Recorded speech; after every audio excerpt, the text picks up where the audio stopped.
بسم اللہ الرحمن الرحیم۔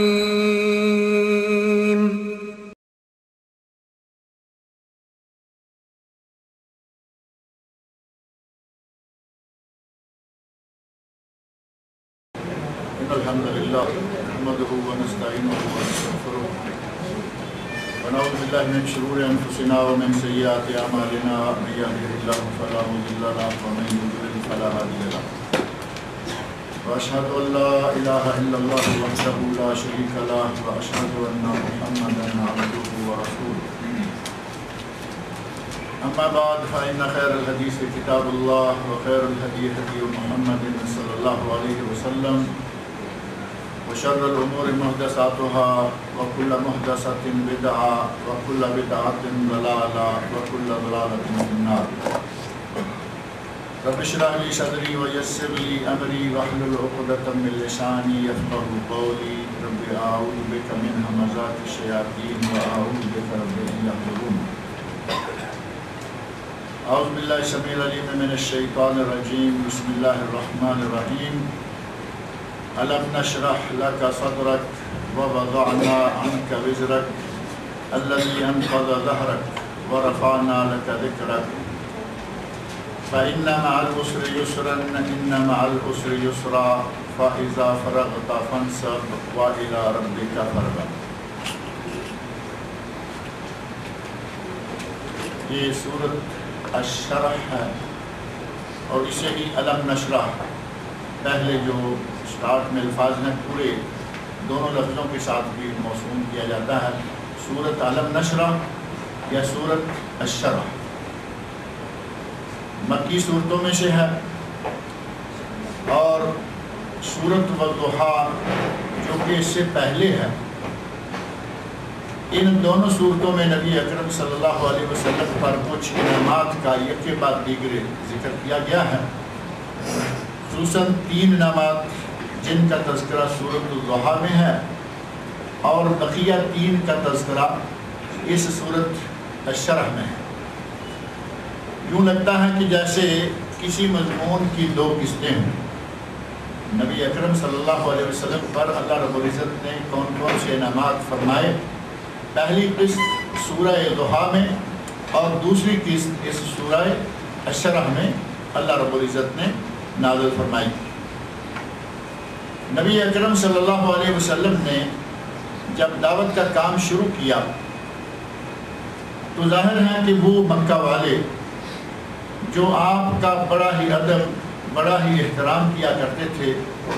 نبی اکرم صلی اللہ علیہ وسلم کو جن لوگوں میں بڑا وقار حاصل تھا، بڑا اعتبار حاصل تھا، جب آپ نے ان سب سے کہا قولوا لا الہ الا اللہ، ان بتوں کی پوجا چھوڑ دو، پتھر کے بنائے ہوئے خداؤں سے تمہیں کچھ نہیں ملے گا، ایک اللہ کی پوجا شروع کر دو، تو وہ لوگ جو کل تک آپ کو صادق اور امین کہتے تھے، کل تک آپ کی تعریفیں کرتے ان کی زبانیں تھکتی تھیں، انہوں نے نبی صلی اللہ علیہ وسلم کے خلاف بولنا شروع کر دیا۔ پہلی 40 سالہ زندگی نبوت کے اعلان سے پہلے یا دوسرے لفظوں میں نبوت ملنے سے پہلے 40 سال کی عمر تک حضرت جبرائیل امین علیہ السلام کے غار حرا میں آپ پر نازل ہونے تک آپ کو اس بات کا کوئی علم نہیں تھا کہ میں نبی ہوں۔ آج کل آپ تقریریں سنیں گے، خاص طور پر ربیع الاول کا مہینہ ہے، اس ربیع الاول میں جن لوگوں کو جشن منانے کا شوق ہے عید میلاد کے نام پر، وہ ایسی ایسی باتیں کرتے نظر آئیں گے کہ نبی صلی اللہ علیہ وسلم تو روز اول سے ازل سے پیدائش سے، اور اس میں کوئی شک نہیں ہے کہ اللہ کے علم میں تو آپ نبی تھے، جیسا کہ ایک حدیث میں بھی ہے کنت نبیا وآدم منجدل بین الماء والطین، آدم علیہ السلام ابھی مٹی گارے اور پانی کے پروسیس سے گزر رہے تھے، میں اس وقت بھی نبی تھی۔ اس میں کوئی شک نہیں کہ اللہ کے علم میں تو اس وقت سے نبی تھی، لیکن کیا خود آپ کو معلوم تھا کہ میں نبی ہوں؟ یہ 40 سال کی عمر، غار حرا میں قیام اور حضرت جبرائیل امین کے نزول تک آپ کو کوئی پتہ نہیں تھا۔ یہی وجہ ہے کہ جب جبرائیل امین علیہ السلام نازل ہوئے، پہلی وحی پہنچائی، تو نبی صلی اللہ علیہ وسلم کا کیا حال ہوا وہ پہلے یہاں ذکر کیا جا چکا ہے کہ بخار ہو، اتنا ڈر گئے، حضرت جبرائیل علیہ السلام کو دیکھ کر اتنا خوف زدہ ہو گئے کہ نبی صلی اللہ علیہ وسلم کو بخار آ گیا۔ اسی وقت گھر جا کر کہا زملونی زملونی، مجھے چادر اڑائیے، مجھے کپڑا اڑائیے، کمبل اڑائیے۔ نبی صلی اللہ علیہ وسلم، اللہ رب العزت نے آپ کو یہ مقام دیا تھا کہ آپ نہ صرف اپنی ولادت بلکہ پہلی امتوں میں آپ کی تاریخ کا تذکرہ آپ کی ولادت سے شروع نہیں ہوتا، پہلی امتوں میں آپ کا اسم گرامی معروف تھا، اور قرآن کریم گواہ ہے کہ نبی صلی اللہ علیہ وسلم کا ذکر پہلی امتوں میں موجود رہا، بلکہ قرآن کریم میں ایک میثاق انبیاء کے نام کا ایک معاہدہ ہے۔ اللہ اور انبیاء کرام کے مابین دو معروف معاہدے ہیں، ایک ہے عہد الست جو اللہ اور تمام بندوں کے مابین ہے، جس میں اللہ نے بندوں سے پوچھا الست بربکم قالوا بلا، تمام انسانوں کو اکٹھے کر کے اللہ نے پوچھا کہ کیا میں تمہارا رب ہوں یا نہیں ہوں؟ قالوا بلا، تو سب نے کہا کہ ہاں تو ہمارا رب ہے۔ یہ عہد الست کے نام سے معروف ہے۔ اور دوسرا ایک اسی طرح کا معاہدہ میثاق انبیاء کے نام سے معروف ہے۔ اللہ رب العزت نے تمام انبیاء کو اکٹھے کر کے ان سب سے یہ وعدہ لیا کہ تمہاری کسی کی بھی نبوت کے دوران میرا ایک نبی آنے والا ہے، وہ آ جائے تو تمہارے لیے ضروری ہے کہ تم لَتُؤْمِنُنَّ بِهِ وَلَا تَنْصُرُنَّهُ، تم اس پر ایمان بھی لاؤ گے اور اس کی مدد و نصرت بھی کرو گے۔ یہ میثاق انبیاء اللہ رب العزت نے تمام انبیاء سے لیا کہ جس کے عہد نبوت میں میرا وہ نبی آ جائے، اور علماء تفسیر نے لکھا ہے کہ ان سے مراد حضرت محمد رسول اللہ صلی اللہ علیہ وسلم۔ اور یقیناً انبیاء کرام نے اپنی اپنی امتوں کو نبی اکرم صلی اللہ علیہ وسلم کے بارے میں تعارف کروایا، جیسا کہ حضرت عیسیٰ علیہ السلام کا تذکرہ تو واضح الفاظ میں موجود ہے۔ حضرت عیسیٰ علیہ السلام نے اپنی امت کے لوگوں کو کہا کہ میرے بعد ایک نبی آنے والا ہے، یاتی من بعد اسمہ احمد، میرے بعد ایک نبی آنے والا ہے جس کا نام احمد ہوگا۔ باقاعدہ نام لے کر اپنی امت کے لوگوں کو وہ بشارت دے گئے ہیں کہ میرے بعد ایک نبی آنے والا ہے جس کا نام احمد ہوگا۔ نبی اکرم صلی اللہ علیہ وسلم اپنی ولادت سے پہلے معروف ہے، لیکن نبی صلی اللہ علیہ وسلم کو کیا اس بات کا پتہ تھا کہ میں نبی ہوں؟ 40 سال کی عمر تک نبی صلی اللہ علیہ وسلم کو اس بات کا پتہ نہیں۔ جیسے ہی آپ کو نبوت دی گئی، کل تک وہ مکہ والے جو آپ کو صادق، آپ کو امین، آپ کو ہر طرح کی امانتیں دینے اور آپ پر 100% اعتماد کرنے والے لوگ تھے، اور ان کے اعتماد کا عالم یہ تھا کہ بیت اللہ شریف کی تعمیر جب نئے سرے سے تعمیر کی گئی، نبی صلی اللہ علیہ وسلم کی عمر مبارک اس وقت 25 سال تھی۔ آپ 25 سال کی عمر تھے کہ قریش نے بیت اللہ کی تعمیر جدید کی یا تجدید کی، اور جس جگہ حجر اسود کو نصب کرنا تھا اس مقام تک زمین سے اس کو تعمیر کر لیا، تو اب حجر اسود کو نصب کرنے کا وقت ہے۔ ہر قبیلے کی یہ خواہش ہے کہ حجر اسود نصب کرنے کا موقع ہمیں دیا جائے، بڑے بڑے قبائل کی خواہش ہے کہ یہ کام ہم سے لیا جائے، حجر اسود کو ہمارا سردار اٹھا کر یہاں نصب کرے۔ یہ معاملہ آپ سیرت کی کتابیں پڑھتے رہتے ہیں، بڑا طول پکڑ گیا، ایک لڑائی پورے مکہ میں جنگ کی شکل پیدا ہو گئی، ہر طرف سے ہر کسی کی خواہش، اور لڑائی کی نوبت قریب آ گئی۔ بالآخر یہ فیصلہ ہوا کہ کل سب سے پہلے جو حرم میں داخل ہو اس کو اپنا فیصل، اسے اپنا حکم، اسے اپنا فیصلہ کرنے والا جج مان لیا۔ اللہ کا کرنا ایسا ہوا کہ کل سب سے پہلے حرم میں داخل ہونے والے حضرت محمد رسول اللہ صلی اللہ علیہ وسلم تھے۔ جب لوگوں نے آپ کو حرم میں داخل ہوتے دیکھا، کسی کو کوئی اعتراض نہیں ہوا کہ یہ کون آ گیا، بلکہ ہر شخص نے جو اس دار میں تھا، جو اس فیصلے میں موجود تھا، ہر شخص نے کہا کہ ہم ان کے فیصلے پر رضامند ہیں، یہ جو فیصلہ کریں گے ہمیں منظور ہے۔ جاء الصادق جاء الامین، یہ آوازیں ہر طرف سے اٹھنے لگیں کہ صادق آ گیا، سچا آ گیا، ہمیں اب کوئی خطرہ نہیں، جو فیصلہ یہ کریں گے ہم اس کو مان لیں۔ نبی اکرم صلی اللہ علیہ وسلم نے اس معاملے کو کتنی حکمت عملی سے نپٹایا۔ چادر رکھی، درمیان میں حجر اسود رکھوایا اور مختلف قبیلوں کے لوگوں کو کہا کہ آؤ، ایک ادھر سے پکڑو، ایک ادھر سے پکڑو، چاروں طرف سے مختلف قبیلوں کے سرداروں کو لگا دیا، اور جب سب نے چادر کو اٹھا کر حجر اسود کو مقام مخصوص جہاں وہ نصب کیا جانا تھا، جب وہاں تک پتھر پہنچا، نبی صلی اللہ علیہ وسلم نے اپنے دست مبارک سے اٹھا کر پتھر کو وہاں رکھا۔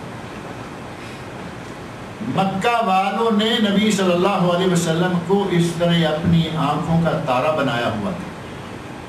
اور یہ سلسلہ 40 سال تک قائم رہا۔ لیکن جب آپ نے کہا قولوا لا الہ الا اللہ، ادھر سے باتیں، ادھر سے بد زبانیاں، حتیٰ کہ آپ کے اپنے چچا نے تبا لکا لہذا جماعتنا، جیسا کہ سورہ تبت یدا ابی لہب بمکہ تب کے ضمن میں یہ بات ذکر کی جا چکی ہے۔ غرض یہ کہ نبی صلی اللہ علیہ وسلم کو نبوت سے پہلے جو احترام، جو مقام، جو عزت وہ دیتے تھے، آپ کے نبوت کا اعلان کرتے ہی وہ بالکل پانسا پلٹ گیا۔ لوگوں نے اذیتوں، نبی اکرم صلی اللہ علیہ وسلم کو مختلف تکلیفوں میں مبتلا کرنا شروع کر دیا، اور اللہ رب العزت کا ایک بڑا ہی اچھا نظام رہا اور ہے ہمیشہ سے اور رہے گا۔ اس کے نبیوں کو جب کبھی کوئی تکلیف پہنچتی ہے تو ان نبیوں کی ہمت افزائی کے لیے، ان کی ڈھارس بندھانے کے لیے کوئی نہ کوئی ایسا نیا انعام ان پر نازل کر دیتا ہے کہ ان کا جو کبیدہ خاطر تھے، ملول تھے، پریشان تھے، وہ پریشانیاں دور ہو جاتی ہیں۔ جس سال نبی صلی اللہ علیہ وسلم کی زوجہ محترمہ حضرت خدیجہ الکبریٰ رضی اللہ عنہا اور آپ کے چچا ابو طالب، جس سال یہ دو عظیم شخصیتیں فوت ہوئیں، تاریخ اسلامی میں اس سال کو عام الحزن کہا جاتا ہے، غم کا سال۔ نبی صلی اللہ علیہ وسلم پر غم کے پہاڑ ٹوٹ پڑے۔ تھوڑا ہی عرصہ گزرا، نبی اکرم صلی اللہ علیہ وسلم کو اللہ رب العزت نے آسمانوں کی سیر کرا دی، معراج کروا دی، تاکہ اس غم کا بوجھ کو کچھ ہلکا ہو جائے۔ اسی طرح جب نبی صلی اللہ علیہ وسلم پر چاروں طرف سے لوگوں نے مختلف قسم کے سازشیں کرنے، جال بننے شروع کر دیے، تو اللہ رب العزت نے نبی صلی اللہ علیہ وسلم پر یہ صورت نازل فرما دی، وَالضُّحَىٰ، اے میرے نبی ہم نے آپ کو یہ نعمتیں دی۔ گھبرانے والی کیا بات؟ یہ لوگ اگر بد زبانی کرتے ہیں، یہ لوگ اگر آپ کا صحیح مقام نہیں پہچان رہے تو کوئی بات نہیں، ہم آپ کو مقام دینے والے۔ 3 عظیم نعمتوں کا تذکرہ اللہ رب العزت نے سورۃ الضحیٰ میں کیا، اور بقیہ 3 کا بے شمار میں سے 6 نعمتیں، اور ان میں سے 3 کا والضحیٰ میں، جن کا تذکرہ تفصیل کے ساتھ انشاءاللہ اگلی مرتبہ کریں گے، اور 3 کا اس صورت میں سورہ شرح میں۔ غرض یہ کہ اللہ رب العزت نے یہ صورت نازل فرما کر نبی اکرم صلی اللہ علیہ وسلم کی ڈھارس بندھائی، آپ کی حوصلہ افزائی کرائی، آپ کی ہمت بندھائی کہ ان لوگوں کی باتوں کی وجہ سے آپ جو ذہنی طور پر پریشان ہیں، وہ پریشانیاں آپ کی دور ہو جائیں، اور ایسا ہی ہوا۔ چنانچہ اللہ رب العزت نے ارشاد فرمایا الم نشرح لک صدرک، اے میرے نبی کیا ہم نے آپ کا سینہ نہیں کھول دیا؟ کتنی بڑی بات، پہلی ہی آیت میں الم نشرح لک صدرک، اے میرے نبی کیا ہم نے آپ کا سینہ نہیں کھول دیا؟ یہ سینہ کھولنا کیا ہے؟ ایک تو شق صدر کا واقعہ معروف ہے، نبی صلی اللہ علیہ وسلم کو 2 مرتبہ ایک روحانی آپریشن سے گزارا گیا۔ پہلی مرتبہ جب کہ آپ کی عمر شریف ابھی صرف 4 سال تھی، آپ قبیلہ بنی سعد میں حضرت حلیمہ سعدیہ رضی اللہ عنہا کے پاس ابھی شیر خارگی کے بعد کے پہلے چند سال جو گزار رہے تھے، اسی زمانہ میں 4 سال کی عمر ہوئی تو نبی اکرم صلی اللہ علیہ وسلم کے سینے کو باقاعدہ چاک کیا گیا۔ شرح کا معنی کھولنا، تفصیل بیان کرنا بھی، اور شرح کا معنی کھولنا بھی ہوتا ہے، اور اسی سے تشریح۔ یہاں کبھی کسی ہاسپٹل میں گزرتے ہوئے شاید آپ نے یہ لفظ دیکھا ہوگا، ہسپتالوں میں ایک شعبہ ہے، ایک وارڈ ہے جس کو تشریح کا وارڈ کہا جاتا ہے۔ وہاں کیا تشریح؟ بیماریوں کی تشریح نہیں ہوتی، وہاں جسم کے پارٹ کو الگ الگ کیا جاتا ہے، جس کو ہم کیا کہتے ہیں؟ پوسٹ مارٹم کرنا۔ عربی میں تشریح اور اردو میں اور ہمارے انگلش میں پوسٹ مارٹم۔ شرح کا معنی کھولنا۔ 4 سال کی عمر نبی اکرم صلی اللہ علیہ وسلم کی ہوئی تھی تو اللہ رب العزت کے حکم سے فرشتوں نے آ کر نبی صلی اللہ علیہ وسلم کا سینہ چاک کیا اور آپ کے دل اقدس کو اصل مقام سے نکال کر زمزم کے پانی سے دھو کر حکمت و ایمان سے بھر کر دوبارہ سینے میں لگایا۔ آپ کی عمر 4 سال۔ حضرت حلیمہ کے بچے نبی صلی اللہ علیہ وسلم کے ساتھ ہی بکریاں چرا رہے تھے۔ جب انہوں نے دیکھا کہ کسی نے، کوئی اجنبی لوگ ہیں، انہوں نے نبی صلی اللہ علیہ وسلم کو، جو کہ اس وقت بچے ہی تھے، قریشی بھائی وہ کہا کرتے تھے کہ ہمارے قریشی بھائی ہیں، ہمارے قریشی بھائی کو کسی نے لٹایا ہوا ہے، سینہ چاک کر دیا ہے، دل کھولا ہوا ہے۔ وہ بچے بھاگتے ہوئے اپنی والدہ کے پاس گئے، کہا کہ ہمارے قریشی بھائی کو آج کسی نے لٹا کے ان کو قتل کر دیا ہے، ان کا دل کھولا ہوا۔ وہ بچے بیچارے کیا جانے۔ پہلا واقعہ شرح صدر کہیں، شق صدر کہیں، یہ تھا جب کہ آپ کی عمر ابھی صرف 4 سال، اور جس وقت نبی صلی اللہ علیہ وسلم کو معراج کے لیے آسمانوں کی سیر کروانے کے لیے اللہ نے اپنے پاس بلانا تھا، اس سے پہلے اس عظیم سفر کی تیاری کے طور پر اللہ کے ساتھ مناجات کا موقع آنے والا ہے، قرب الہی کی انتہا ہونے والی ہے۔ اس ملاقات کی تیاری کے لیے اللہ رب العزت نے ایک انتظام یہ بھی کیا کہ جب میرے نبی کو آسمانوں کی طرف اٹھا کر لاؤ تو اس سے پہلے اس کے دل کو ایک مرتبہ پھر تمام دنیاوی علائشوں سے، شیطان کے ہر قسم کے اثر سے پاک کر کے میرے پاس لاؤ۔ نبی اکرم صلی اللہ علیہ وسلم نے اس واقعہ کی تفصیل بھی بیان فرمائی۔ پہلا واقعہ بچپن کا جو صحیح مسلم اور بعض دیگر کتب میں ہے، اور یہ جو معراج سے پہلے کا واقعہ ہے یہ صحیح بخاری، صحیح مسلم اور دیگر کتب حدیث میں موجود ہے کہ نبی صلی اللہ علیہ وسلم کا سینہ چاک کیا گیا اور گلے سے لے کر جہاں تک پیٹ ہے وہاں تک نبی صلی اللہ علیہ وسلم کے پیٹ کو کھول دیا۔ اللہ نے فرمایا کہ ہم نے آپ کا سینہ نہیں کھول دیا، ایک تو یہاں یہ بھی مراد ہے، اور ایک انشراح صدر سے مراد یہ ہے کہ ہم نے نبوت کو قبول کرنے کے لیے، نبوت کے بوجھ کو برداشت کرنے کے لیے آپ کا سینہ کھول دیا، آپ کے سینے میں وسعت پیدا کر دی کہ آپ تعلیمات نبوت کو قبول کر سکیں۔ اور یہ شرع کا لفظ جو ہے یہ قرآن کریم کے متعدد مقامات پر آیا ہے، جن میں سے دو ایک مقامات جو ہیں وہ ایک سورہ زمر ہے۔ سورہ زمر کی آیت 22 میں اللہ رب العزت نے فرمایا ہے أَفَمَنْ شَرَحَ اللَّهُ صَدْرَهُ لِلْإِسْلَامِ فَهُوَ عَلَى نُورٍ مِّن رَبِّهِ، جس کا اللہ نے سینہ کھول دیا اسلام کے لیے وہ اللہ کی طرف سے ایک نور پر آ گئی۔ اللہ جب کسی کا سینہ کھولنا چاہتا ہے، جب اللہ رب العزت کسی کو اسلام کی ہدایت، اسلام کی توفیق، اسلام کی دولت سے مالا مال کرنا چاہتا ہے تو اللہ تعالیٰ اس کے سینے کو کھول دیتا ہے۔ یہاں سورہ زمر کے شروع میں آیت نمبر 22 میں اللہ رب العزت نے اسی بات کو ذکر فرمایا، اور ایک مقام اور ہے جہاں اللہ رب العزت نے اسی شرع صدر کا ذکر فرمایا ہے۔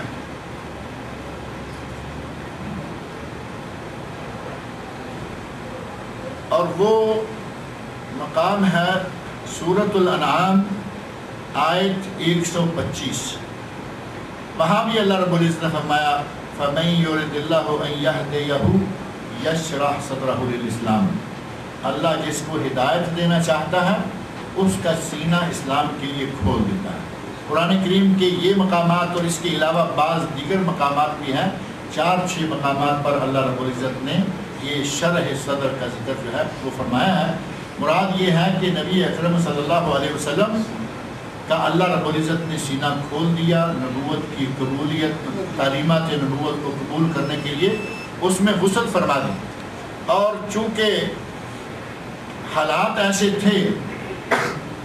آپ کے معاشرے نے آپ کو اس مقام تک پہنچا رکھا تھا کہ اللہ رب العزت اس قسم کی باتیں کر کے اپنے نبی کی حوصلہ افزائی کروائے۔ چنانچہ فرمایا کیا میرے نبی آپ کو گھبرانے والی کیا بات ہے، ہم نے آپ کا سینہ کھول دیا ہے۔ وَوَضَعْنَا عَنْكَ وِزْرَكَ،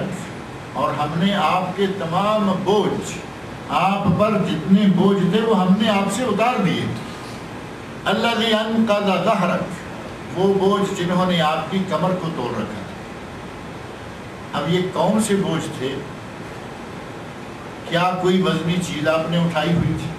بظاہر ایسی کوئی چیز نہیں تھی۔ نبی اکرم صلی اللہ علیہ وسلم کو جن بوجھ، مختلف قسم کے بوجھوں سے یا جس بوجھ سے اللہ نے آزاد کیا، اللہ نے جس بوجھ کو آپ سے زائل کیا، وہ بوجھ کون تھا، وہ کیا چیز تھی؟ علماء تفسیر نے اس سلسلہ میں مختلف اقوال ذکر کیے ہیں، جن میں سے ایک یہ تھا کہ نبی صلی اللہ علیہ وسلم کے ذہن مبارک پر ایک بوجھ تھا کہ 40 برس گزر گئے اور میں نے ان پچھلے 40 سالوں میں کوئی عبادت نہیں کی۔ اب اس وقت تک نہ نماز تھی، نہ روزہ تھا، نہ حج تھا، نہ زکوٰۃ تھی، اس وقت تک کوئی عبادت تو تھی نہیں۔ لیکن جب نبوت مل گئی تو اب آپ کو پچھلی زندگی، پہلے 40 سال پر کچھ عجیب قسم کی کیفیت محسوس ہوا کرتی، آپ اس بات کو بوجھ کی شکل میں محسوس کریں۔ اتنا عرصہ میں کوئی عبادت نہیں کر رہا تھا۔ ایک تو یہ مراد ہے کہ اللہ رب العزت نے نبی صلی اللہ علیہ وسلم کے ذہن سے یہ جو بوجھ تھا اس کو زائل کر دیا، نکال دیا۔ بھئی جب عبادت تھی ہی نہیں تو کرنا کیا تھا؟ پہلے 40 برس آپ نے کوئی مخصوص عبادت سر انجام نہیں دی کیونکہ تھی ہی نہیں۔ یہ ہمارے بھائی جو میلادیے ہیں وہ کہتے ہیں کہ آپ تو پیدائشی نبی تھے، اب 40 سال کی پہلی زندگی پر آپ کو افسوس ہو رہا ہے، بوجھ محسوس کر رہے ہیں۔ اور اللہ فرما رہا ہے کہ میرے نبی یہ بوجھ ہم نے آپ کا اتار دیا ہے، اب آپ کو اپنے ذہن میں اس قسم کی کوئی کوفت، کوئی پریشانی محسوس نہیں ہوگی۔ ایک بوجھ یہ تھا، اور بعض اہل علم نے، بعض علماء تفسیر نے لکھا ہے کہ دوسرا قول کہہ لے یہ تھا کہ نبی صلی اللہ علیہ وسلم کے معاشرے میں آپ کے گرد و پیش لوگوں کی جو حالت تھی، یہ بوجھ تھا آپ کے دماغ پر۔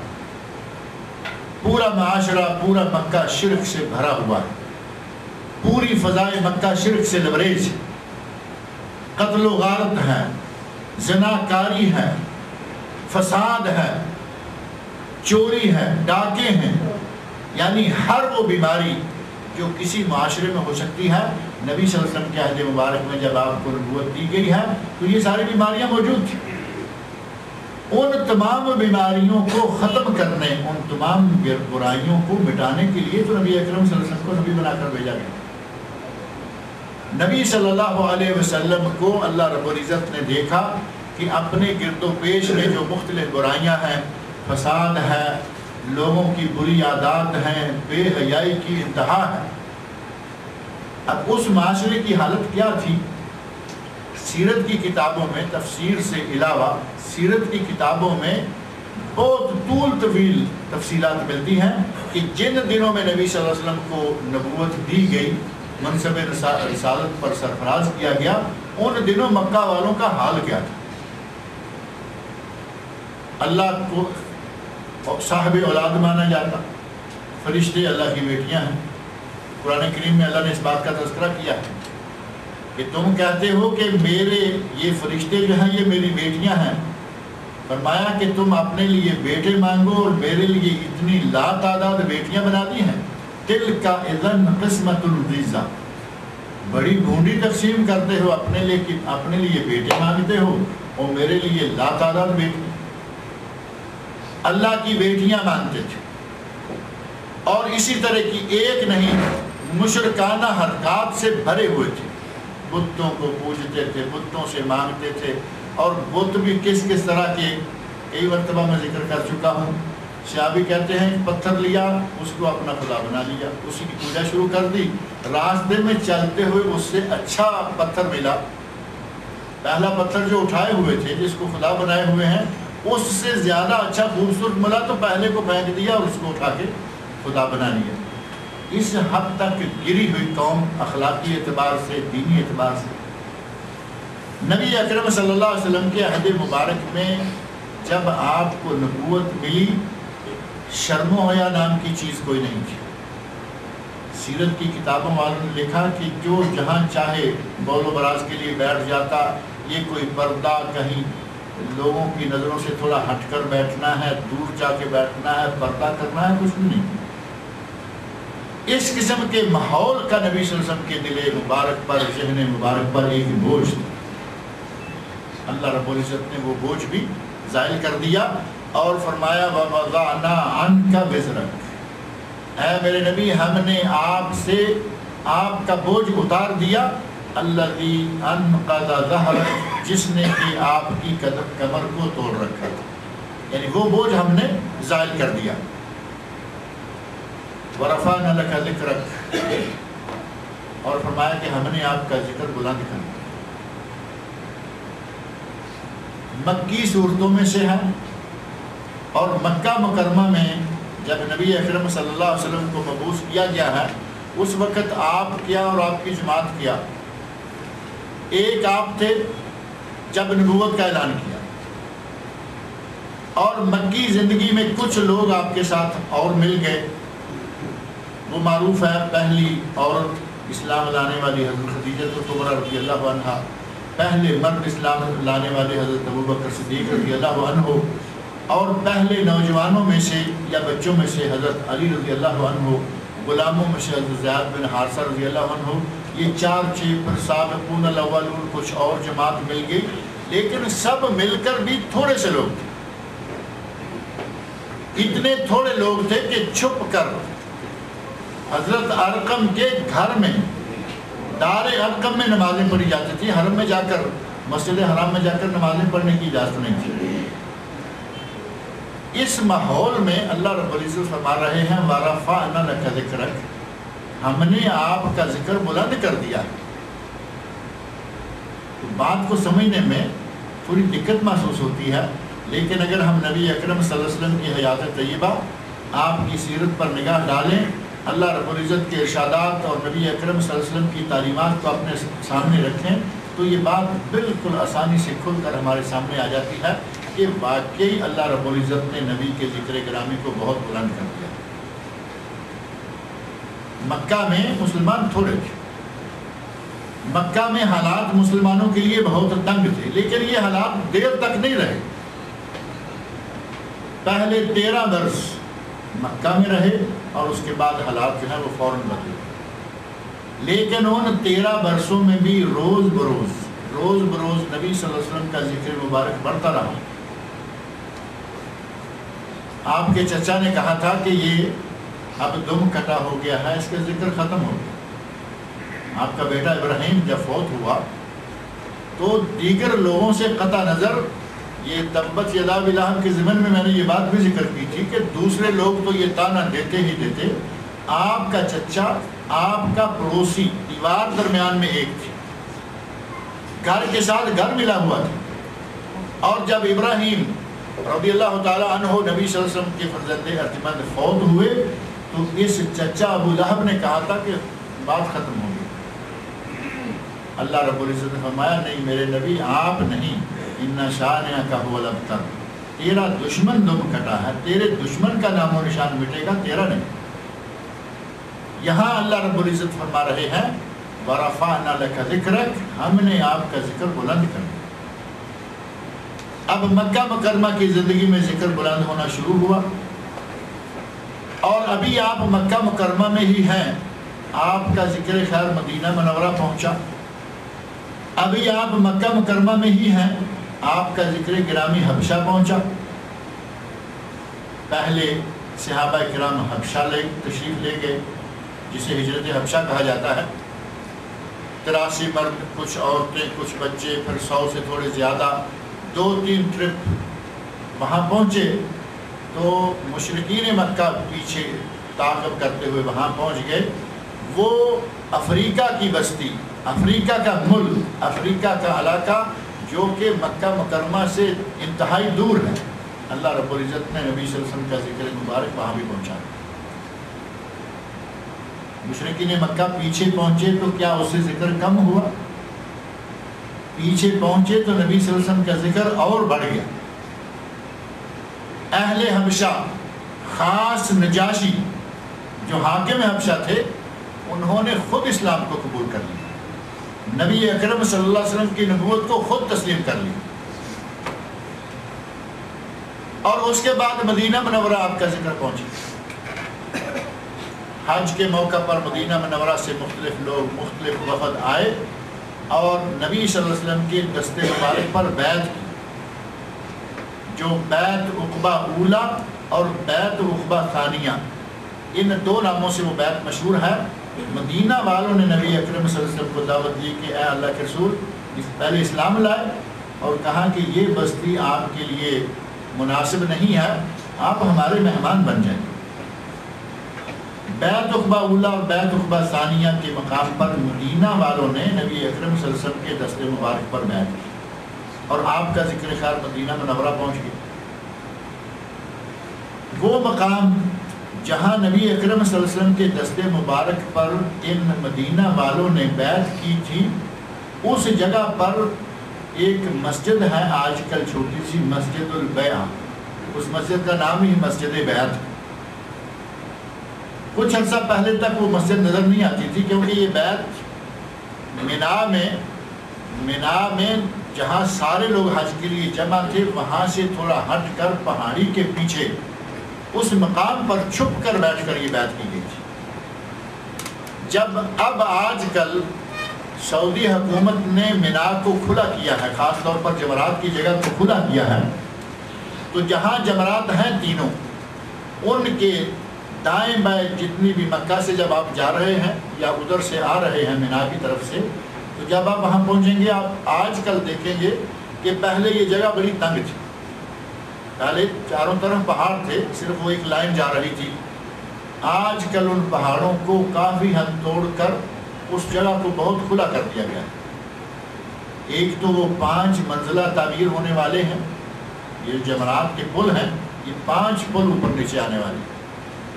اور اس سے بڑی بات یہ کہ اس جگہ کو کھول دیا گیا ہے۔ جگہ کو کھولنے کے نتیجہ میں پہاڑ کو توڑ کر جو جگہ صاف کی گئی ہے، وہ مقام جہاں بیٹھ کر بیعت کی گئی تھی اور وہاں کسی زمانہ میں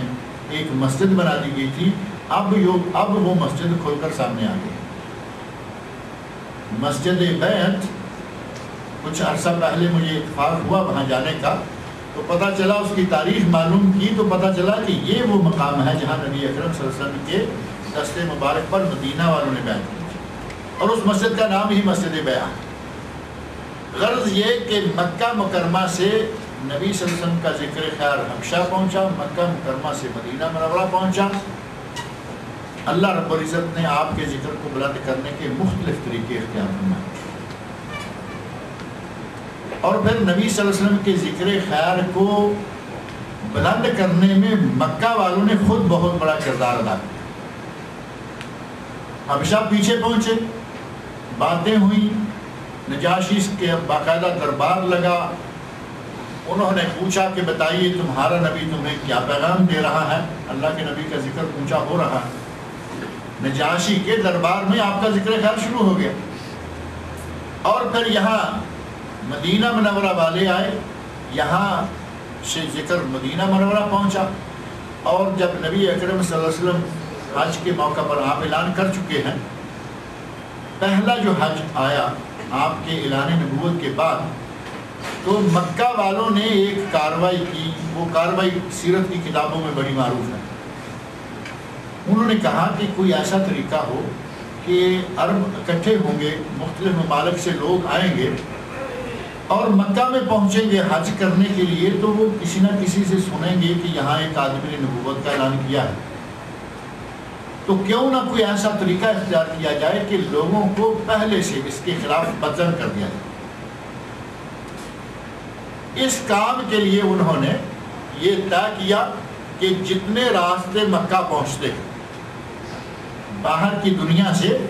جو راستہ مکہ میں آتا ہے، ہر راستے پر ایک دو آدمی بٹھا دیا جائے، اور وہ مکہ میں آنے والے ہر حاجی، مکہ میں پہنچنے والے ہر عرب کو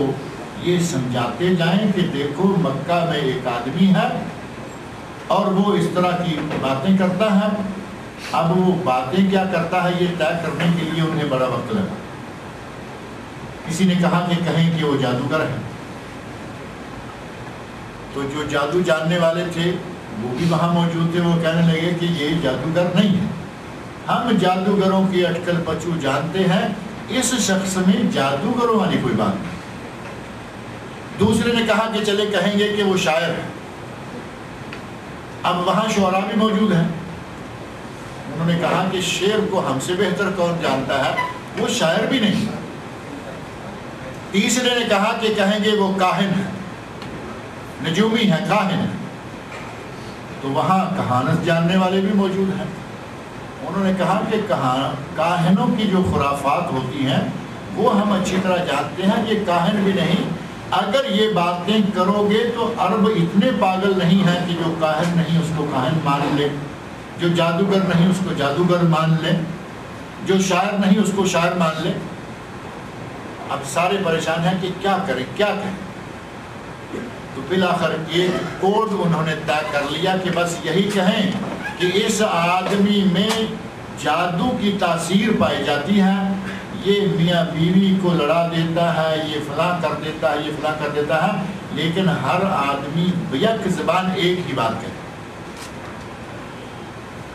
باہر سے آنے والے لوگوں میں نبی صلی اللہ علیہ وسلم کا ذکر کون پہنچا رہا ہے؟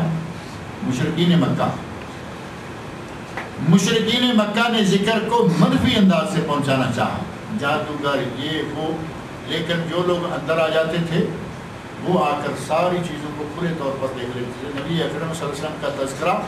سارے عربوں میں پھیلنا شروع ہوا۔ جو آپ کے پاس پہنچ جاتا وہ دیکھ لیتا، نہ شاعر ہیں، نہ کاہن ہیں، نہ یہ جادوگر ہیں، یہ تو ایک عام سیدھے سادھے انسان ہیں۔ اور اسی کے نتیجہ میں نبی اکرم صلی اللہ علیہ وسلم پر ایمان لانے والے لوگوں کی تعداد بڑھتی ہے۔ ایک صحابی کا بڑا مشہور واقعہ ہے کہ وہ مکہ آنے لگے تو انہیں لوگوں نے کہا کہ وہاں ایک آدمی ہے جو اس کی بات سنتا ہے وہ بس اسی کا ہو جاتا ہے، اور وہ بڑا جادوگر ہے، وہ یہ ہے وہ ہے، تو مکہ میں جاؤ تو احتیاط کے ساتھ۔ وہ اپنا واقعہ خود بیان کرتے ہوئے کہتے ہیں کہ میں نے اپنی کان میں روئی ٹھونسی، میں اس آدمی سے اس کی زبان سے ذکر ہی کوئی نہ سننا چاہتا، اور لوگوں نے اتنا انہیں پکا کر دیا کہ تم سننا، ماننا یا نہ ماننا یہ تو بعد کی بات ہے، ان کی بات سنو ہی نہیں، کیونکہ جو ان کی بات سنتا ہے وہ ان کے ساتھ کا ہو جاتا ہے۔ یعنی وہ یہ سمجھتے تھے کہ جو ان کی باتیں سن لیتا ہے وہ پھنس جاتا ہے، انہیں کی جماعت کا ہو جاتا ہے۔ کچھ عرصہ پہلے ہمارے ہندوستان کے پاکستان، انڈیا، بنگلہ مشترکہ جو بھارت ہے، بر صغیر کے علماء میں سے ایک عالم نے کہا تھا کہ تم صرف میری کتابیں پڑھو، کسی دوسرے کی کتابیں نہ پڑھو، اور خاص طور پر اس نے اہل توحید کی کتابیں اور لٹریچر پڑھنے سے منع کر دیا، کیونکہ اس جماعت کو، ان کے رہنما کو یہ معلوم ہے کہ اہل توحید کی کتابیں کیا ہیں، کتنی ہیں۔ 2 کتابیں کل اہل توحید کے پاس، ایک قرآن اور دوسرا نبی کا فرمان۔ کوئی قصے نہیں، کوئی کہانیاں نہیں، کوئی اپنی طرف سے گھڑی ہوئی باتیں نہیں۔ انہیں معلوم تھا کہ جو آدمی ان کے پاس جاتا ہے یہ پھنس جاتا ہے، یہ ان کا ہو جاتا ہے، ہمارا لٹریچر پڑھو اور ہمارے ہی لٹریچر پر پڑھو۔ یہی باتیں مکہ والوں نے بھی کہا کہ جو ان کے پاس جاتا ہے وہ انہی کا ہو جاتا ہے، ان کی باتیں سنو ہی۔ اس انداز سے مختلف طریقوں سے مکہ والوں نے نبی اکرم صلی اللہ علیہ وسلم کا ذکر ہے وہ عام کیا، اور پھر خاص طور پر عورتوں اور اللہ رب العزت نے فرمایا کہ اے میرے نبی جہاں میرا ذکر ہوگا وہاں تیرا ذکر ہوگا۔ وہ ہو رہا ہے یا نہیں؟ یہ کوئی میلادیوں والی بات نہیں کہ جہاں میرا ذکر ہوگا وہاں تیرا ذکر ہوگا، وہ تو اس لفظ کو بڑا زبردست کر کے بیان کرتے ہیں۔ یہ حقیقت ہے کہ اللہ رب العزت کا ذکر ہے اذان میں، اشہد ان لا الہ الا اللہ، اور محمد رسول اللہ صلی اللہ علیہ وسلم کا ذکر بھی ہے اذان میں، اشہد ان محمد رسول اللہ، ہے یا نہیں؟ اگر کوئی آدمی مسلمان ہونا چاہتا ہے وہ صرف لا الہ الا اللہ پڑھے، محمد رسول اللہ نہ پڑھے، مسلمان ہوگا؟ اسلام میں داخل ہونے کے لیے بھی نبی اکرم صلی اللہ علیہ وسلم کا ذکر آئے۔ کلمہ شہادت شہادتین ہے، اشہد ان لا الہ الا اللہ وحدہ لا شریک لہ واشہد ان محمدا عبدہ ورسولہ۔ اذان میں ذکر، کلمہ میں ذکر، اقامت میں ذکر، نبی اکرم صلی اللہ علیہ وسلم کا اللہ رب العزت نے ذکر واقعی بہت بلند کر دیا۔ اور اذان کے بارے میں پچھلے دنوں ایک تحقیق آئی تھی، کسی نے مضمون لکھا تھا کہ دنیا میں اس وقت دنیا کا کوئی کونا ایسا نہیں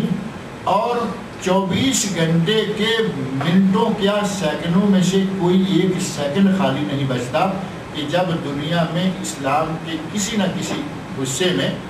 مسلمانوں کے یہاں اذان نہ ہو رہی ہے۔ دنیا کا کوئی نہ کوئی حصہ ہوگا، دن یا رات کی کوئی نہ کوئی گھڑی ہوگی، کوئی منٹ ہوگا، کوئی سیکنڈ ہوگا، دنیا کے کونے کونے میں اذانیں ہو رہی ہوں گی، اور جہاں جہاں اذانیں ہوں گی محمد رسول اللہ صلی اللہ علیہ وسلم کا ذکر گرامی بلند ہو رہا ہے۔ مسجدوں سے، مناروں سے، جگہ جگہ، قدم قدم پر خطبہ جمعہ ہو تو آپ کا ذکر گرامی، دروس ہوں تو آپ کا ذکر گرامی، واعظ ہوں تو آپ کا ذکر گرامی۔ اللہ رب العزت نے فرمایا وَرَفَعْنَا لَكَ ذِكْرَكَ، اے میرے نبی ہم نے آپ کا ذکر بلند کر دیا۔ فَإِنَّ مَعَ الْعُسْرِ يُسْرًا، فَإِنَّ مَعَ الْعُسْرِ يُسْرًا، تنگی کے بعد آسانی ہے، پہلے تنگی ہے پھر آسانی ہے۔ اور فَإِنَّ مَعَ الْعُسْرِ يُسْرًا، درمیان میں کوئی اتنا لمبا فاصلہ نہیں بتایا، فَإِنَّ مَعَ الْعُسْرِ يُسْرًا، اور اس بات کو 2 مرتبہ کہا، فَإِنَّ مَعَ الْعُسْرِ يُسْرًا، إِنَّ مَعَ الْعُسْرِ يُسْرًا، اے میرے نبی گھبرانے والی کوئی بات نہیں، اگر ابھی کچھ تنگی ہے تو آسانی آنے والی ہے۔ عام تاریخی اعتبار سے اگر دیکھا جائے تو نبی اکرم صلی اللہ علیہ وسلم کی زندگی کے اگر پہلے کچھ سال تنگ ہیں تو اللہ نے آسانی فرما دی۔ اگر مکہ مکرمہ میں 13 برس مسلمانوں کو تنگی میں گزارنے کے لیے ملے تو مدینہ منورہ پہنچتے ہی اسلامی ریاست قائم ہو گئی، نبی صلی اللہ علیہ وسلم اس اسلامی ریاست کے پہلے سربراہ مقرر ہوئے اور ہر قسم کی آسائشیں مہیا ہوئی۔ نبی صلی اللہ علیہ وسلم کو اللہ رب العزت نے مال دولت ہر چیز سے نواز دیا، اولاد ہے، مال ہے، دولت ہے، ساتھی ہیں، صحابہ ہیں۔ جتنی شروع میں کچھ پریشانیاں دیکھنے کو ملی، بعد میں اللہ رب العزت نے آسانیاں بھی عطا فرما دی، اور دنیا میں کچھ پریشانیاں اگر ہیں تو آخرت میں اللہ تعالیٰ آسانیاں عطا فرمائے گا۔ ہر اعتبار سے دنیا میں بھی اللہ نے ان مع العسر یسرا، فإن مع العسر یسرا، ان مع العسر یسرا، دنیا میں بھی تنگی کے بعد آسانیاں عطا فرمائیں، اور دنیا کی تنگیوں کے بعد مسلمانوں کو، مومنوں کو آخرت میں اللہ تعالیٰ آسانیاں عطا فرمائے گا۔ چنانچہ نبی اکرم صلی اللہ علیہ وسلم کو اور تمام مسلمانوں کو، اسلام کے، قرآن کے ماننے والوں کو اللہ نے یہ بشارت دے دی کہ تنگی کے بعد آسانی ہے۔ پہلے تنگی محسوس ہوگی لیکن پھر اللہ تعالیٰ آسانیاں کر دے گا۔ ان نعمتوں کا تذکرہ کرنے کے بعد اللہ رب العزت نے نبی اکرم صلی اللہ علیہ وسلم کو فرمایا فَإِذَا فَرَغْتَ فَانْصَبْ، اے میرے نبی جب آپ فارغ ہو جائیں، فَإِذَا فَرَغْتَ، دعوت کے میدان سے فارغ ہو جائیں، لوگوں کو توحید کا درس دینے سے فارغ ہو جائیں، دنیاوی کام کاج سے جب کچھ فارغ ہو جائیں، فَانْصَبْ، تو پھر محنت کریں، عبادت میں لگ جائیں، اللہ رب العزت کی ذات میں محو ہو جائیں، اللہ کے ذکر میں محو ہو جائیں۔ فَإِذَا فَرَغْتَ فَانْصَبْ، اے میرے نبی جب آپ فارغ ہو جائے تو عبادت کے لیے محنت کریں وَإِلَىٰ رَبِّكَ فَارْغَب، اور اپنے رب کی طرف لو لگا لیں، اپنے رب کی طرف رغبت کر لیں، اور دنیا کی ہر قسم کی چیز طلب کریں تو اپنے رب سے، جیسے ہی آپ فارغ ہوں اللہ سے دعائیں مانگیں، اللہ کا ذکر کریں، اور جو کچھ مانگنا ہو جب بھی مانگنا ہو تو اپنے رب سے، اپنے پروردگار سے مانگیں، اپنا دل جو ہے وہ اللہ کی طرف لگائیں۔ نبی اکرم صلی اللہ علیہ وسلم کو ان حالات کی تنگیوں، ان حالات کی پریشانیوں، ان حالات میں جو آپ کو اذیتیں پہنچائی جا رہی تھی، آپ کے ساتھیوں کو اذیتیں پہنچائی جا رہی تھی، اللہ رب العزت نے اس قسم کی نعمتوں کا تذکرہ کر کے کہ اے میرے نبی ہم آپ کو یہ دے رہے ہیں، یہ دے دیا، یہ دے رہے ہیں، یہ آپ کے لیے ہوگا، آپ کی پریشانیوں کو دور کرنے کا سامان پیدا فرما دیا۔ اللہ رب العزت سے دعا ہے کہ وہ مجھے اور آپ سب لوگوں کو قرآن کریم پڑھنے، سمجھنے اور اس پر عمل کرنے کی توفیق عطا فرمائے۔ اللہ رب العزت ہم سب کو خیر و عافیت سے رکھے۔ انشاءاللہ اگلے بدھ کو اس سے ملتی جلتی صورت جس میں کہ دوسری 3 نعمتوں کا تذکرہ آیا ہے وہ ذکر کریں گے۔ اللہ رب العزت ہم سب کو قرآن کریم پر عمل کرنے کی توفیق سے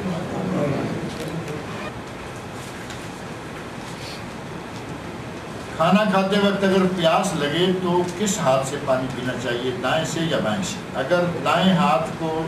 کھانا لگا ہوا ہو تو کیا کریں؟ اب یہ بات بظاہر تو معقول لگتی ہے کہ بھائی بریانی کھا رہے ہیں تو دائیں ہاتھ سے کھا رہے ہیں، چمچ سے نہیں بلکہ ہاتھ سے ڈائریکٹ کھا رہے ہیں۔